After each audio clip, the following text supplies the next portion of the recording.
So when I was a kid, I was terrified of being home alone.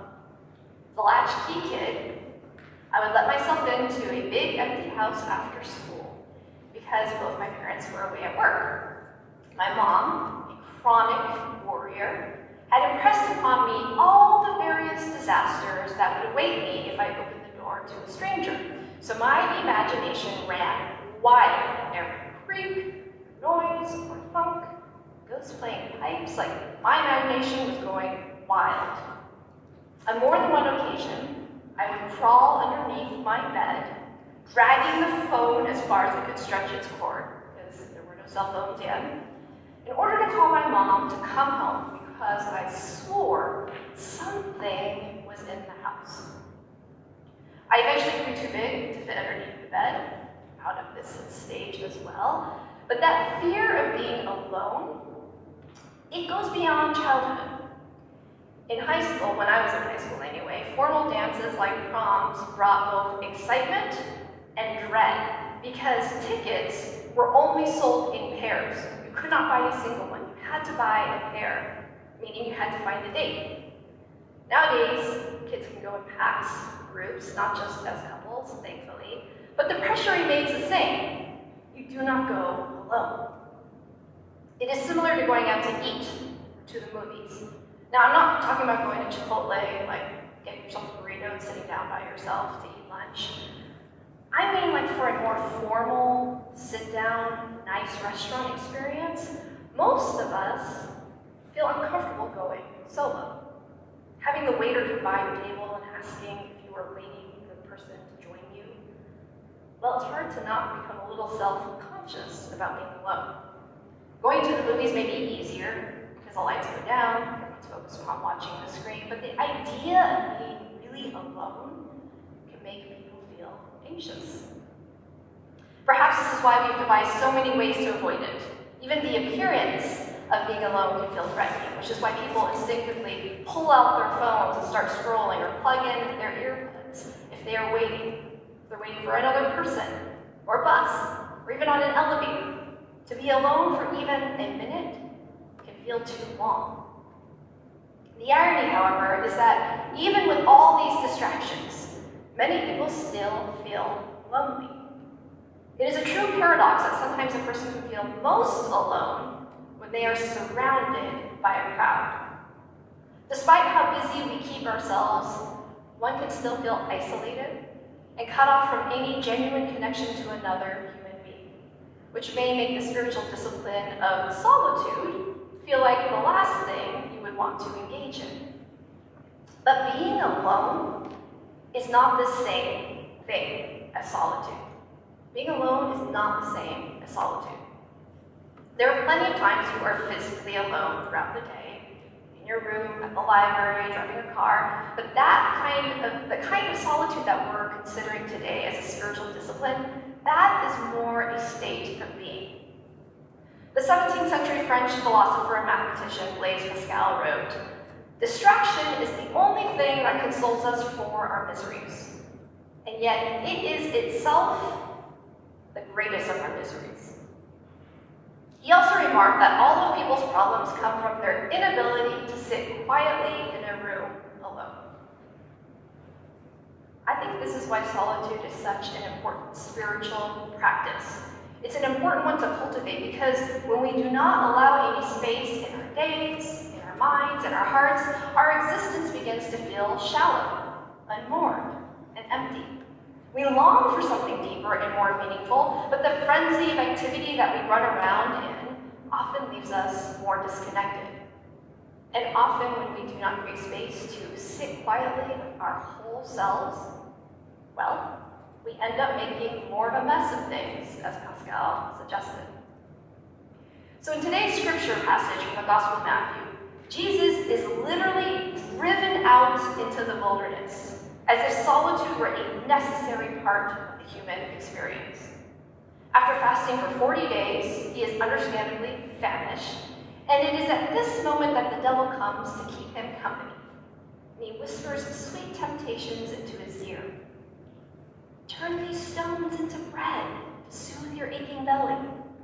Flex those angel wings. Prove yourself worthy and powerful. In other words, do something.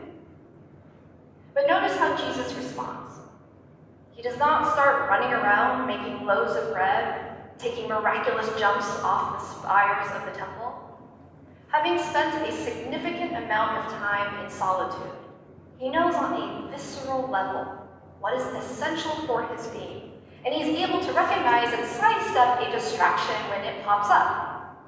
So when the devil tempts him to believe that material things and status are what matter the most, Jesus is grounded enough in his identity as God's beloved that he remains faithful.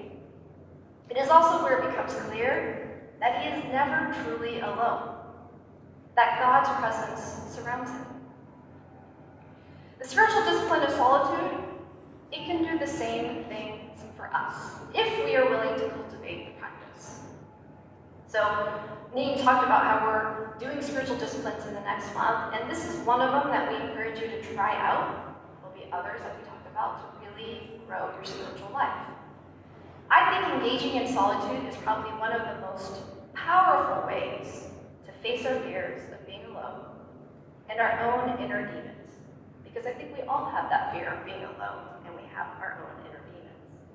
And solitude is really about becoming more aware of God's presence. It's kind of this paradox. Solitude's about becoming more aware of God's presence. The voices that whisper, that plague us, that we are unlovable, that we have screwed up too badly, that we're not good enough, and that if we dare stop running around, we will just be an empty void.